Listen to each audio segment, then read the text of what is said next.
what do we believe? What's our core idea of treatment? What do you believe? If you believe the tissue regeneration, then you'll go this way. If you don't believe in tissue regeneration, you'll go that way. So that's the core idea, and it influences the impact, the result. So our dream is to have a single shot to treat it all.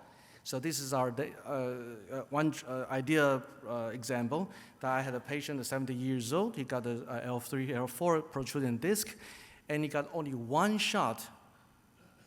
And after 5 months, got a good improvement with some modic-like appearance at the end plate.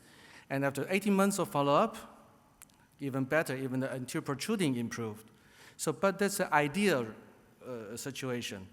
Usually our daily practice, we're facing construction and reconstruction situations.